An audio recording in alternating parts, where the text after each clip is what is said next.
श्रोता प्रेमियों, मैं राम सागर शास्त्री आप लोगों के समक्ष रखने जा रहा हूं एक प्रसंग, राजा भोज और कालिदास।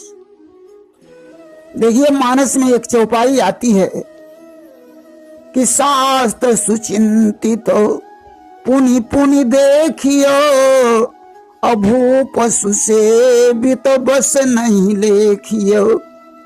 शास्त्र का चिंतन करते हुए यह नहीं सोचना चाहिए कि शास्त्र मेरे बस में हो गया है, तथा राजा की सेवा करते हुए यह नहीं सोचना चाहिए कि राजा मेरे बस में हो गया है। कि राखिए नारी यद्यपि उर्माही, और युवती शास्त्र भूप बस नाही। चाणक्य ने अपनी नीति में लिखा है कि नदी नाम शस्त्र पाणी नाम, नखी नाम श्रृंगिणाम तथा विश्वासो नैव कर्तव्यो स्त्री राजकुले शुचो।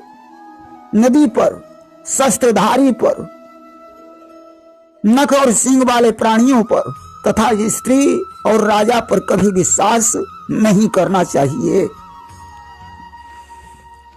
राजा भोज का नाम सभी लोगों ने सुना होगा। राजा भोज के यहाँ 1400 पंडित रहते थे, जिनमें कालिदास का नाम भी आता है। राजा भोज की पत्नी का नाम भानुमती था। एक दिन की बात है, राजा भोज ने पंडितों से कहा, जो हमारी रानी भानुमती का चित्र बना देगा उसे बहुत सा इनाम दिया जाएगा। कि एक दिवस नरपाल ने कीन्हे दुजे एकत्र, कौन बना सकता प्रिया भानुमती का चित्र। कालिदास ने कहा, मैं कल भानुमती का चित्र बनाकर आपको प्रदान करूंगा।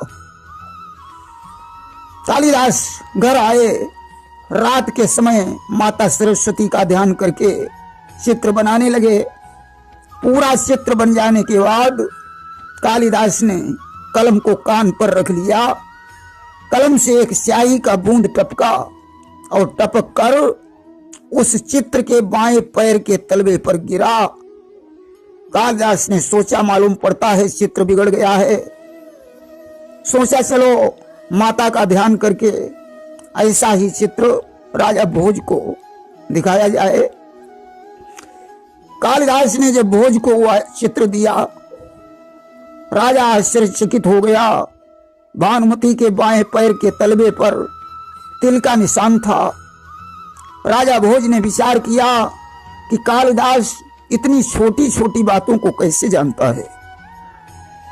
कि बाएं पग के तलवे का तिल किस तरह विप्र ने जाना है, यह सोच सोच कर राजा की शंका का नहीं ठिकाना है। सोचने लगा, मालूम पड़ता है हमारी रानी से उसका अवैध संबंध है। आज राजा ने जल्लादों को बुलाकर आदेश दिया कि आदेश हमारा है इतना, इसको वन में ले जा करके बध कर आंखें निकाल दोनों दिखलाना वापस आ करके। जल्लादों, जाओ कालिदास को ले जाकर जंगल में कत्ल कर दो और उसकी दोनों आंखें निकाल कर मेरे पास ले आओ। जल्लाद कालिदास को लेकर जंगल में पहुंचे। कत्ल करने के लिए तलवार उठाई। कालिदास ने कहा, ठहर जाओ जल्लादों, तुम्हें मालूम होना चाहिए कि अभी भोज गुस्से में है, इसलिए उसने मुझे मार डालने का आदेश दे दिया है। मगर कल जब उसे मेरा ध्यान आएगा, वो कहेगा, कालिदास कहाँ है, लाओ, तो तुम मुझे कहां से दोगे। जल्लादों ने कहा, ठीक कहते हो, मुझे कोई उपाय सोचना चाहिए। कालिदास को छोड़ दिया। एक हिरण का वध करके उसकी आंखें निकाल ली। राजा से जाकर कह दिया, कालिदास मारा गया। आज राजा भोज बड़ा प्रसन्न हुआ। आप लोगों ने एक श्लोक सुना होगा, आपत्सु मित्रम जानीयाद युद्धे सूर मृणे सुचिम भार्याम क्षीणेषु वित्तेषु व्यसनेषु च बांधवान।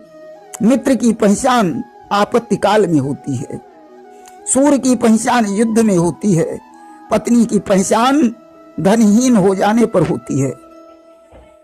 मानसकार ने लिखा है कि धीरज धर्म मित्र अरु नारी आपत्ति काल परखिए चारी।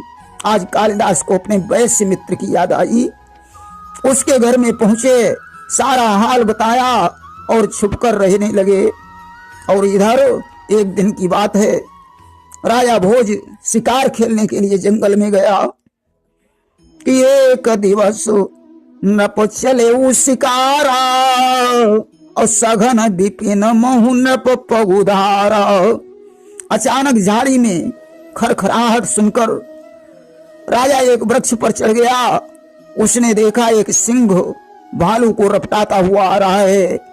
वह भालू उल्टे पैरों वृक्ष पर चढ़ने लगा। राजा घबराया। भालू ने कहा, हे मनुष्य, तुम डरो मत, मैं तुम्हें नहीं खाऊंगा, मैं खुद अपने प्राण बचा रहा हूं, मुझे खाने के लिए सिंह आ रहा है। भालू ने राजा को अपनी गोद में ले लिया। राजा को नींद आ गई, वह सोने लगा। तब तक सिंह नीचे खड़ा है। उसने कहा, अरे भालू, मनुष्य और जानवर की दोस्ती कैसी? तू इस मनुष्य को नीचे गिरा दे, मैं इसे खाकर अपनी भूख मिटा लूंगा, तुझे छोड़ दूंगा। भालू बोला कि मित्रता नहीं वो रिश्ता है, जब जी चाहा तब छोड़ दिया, मिट्टी का नहीं खिलौना है, जो खेल खेल में तोड़ दिया। मित्रता कोई मिट्टी का खिलौना नहीं होता है। मृगराज, यह मेरा मित्र है, मैं इसे नीचे नहीं गिरा सकता हूं। सिंह शांत हो गया। राजा के जागने के बाद भालू ने कहा, हे मनुष्य, अब मैं सोना चाहता हूं। भालू झूठ मूठ सोने का बहाना करके खर्राटे भरने लगा। सिंह ने भोज से कहा, है राजा, तू इस भालू को नीचे डाल दे, मैं अपनी भूख मिटाकर चला जाऊंगा और तुम भी अपने घर जाना। राजा ने सोचा सिंह ठीक कह रहा है। भालू को धक्का मारकर नीचे गिराने की कोशिश की। जंगल का जानवर भला क्या ऐसे गिरने वाला है? भालू उठकर बैठ गया। बोला, राजन, अब तुम बताओ तुम्हारे साथ कैसा व्यवहार किया जाए। राजा सोच में डूब गया। भालू ने कहा, राजन, मैं तुम्हें खाऊंगा नहीं, एक श्राप दे रहा हूं कि तम की रीछ दीने हूं ये सापा, और पागल हो अपने पापा। तुम पागल हो जाओगे। 4 शब्द तुम्हें याद रहेंगे, श्वास से मीरा। जब कोई विद्वान इनका अर्थ बता देगा तब तुम ठीक हो जाओगे। आज राजा पागल हो गया। घर पहुंचा। राजा के मंत्री ने पूछा, महाराज, रात भर कहां रहे? राजा बोला, श्वास से मीरा। कि मंत्री ने पूछा, कहां रहे? राजा बोला, श्वास से मीरा। मंत्री बोला, इसका मतलब? राजा बोले, श्वास से मीरा। मंत्री ने कहा, महाराज, इसका क्या मतलब हुआ? राजा ने कहा, श्वास से मीरा। अब तो चारों तरफ खबर फैल गई कि राजा भोज पागल हो गए हैं। बड़े बड़े वैद्य, हकीम, विद्वान आए, लेकिन राजा को ठीक नहीं कर पाए। धीरे धीरे यह खबर जब कालिदास के कानों तक पहुंची, उन्होंने अपने वैश्य मित्र से कहा कि भोज को ठीक कर सकता हूं, जाओ दरबार में बता देना कि मेरी बहू बड़ी होशियार है, वह भी अपना प्रयास करना चाहती है। हमारे घर से महल तक पर्दे की व्यवस्था होनी चाहिए। आज कालिदास घूंघट मारकर भोज के दरबार में पहुंचे। राजा श्वास से मीरा की रट लगाए हुए था। कालिदास ने कहा, श्वास शब्द का अर्थ जानते हो राजन? कि श्वासातार महीपते वाचा सार शरीर, जब तक घट में प्राण है तब तक दोनों तीर। इस शरीर में श्वास और वाणी ही सार है।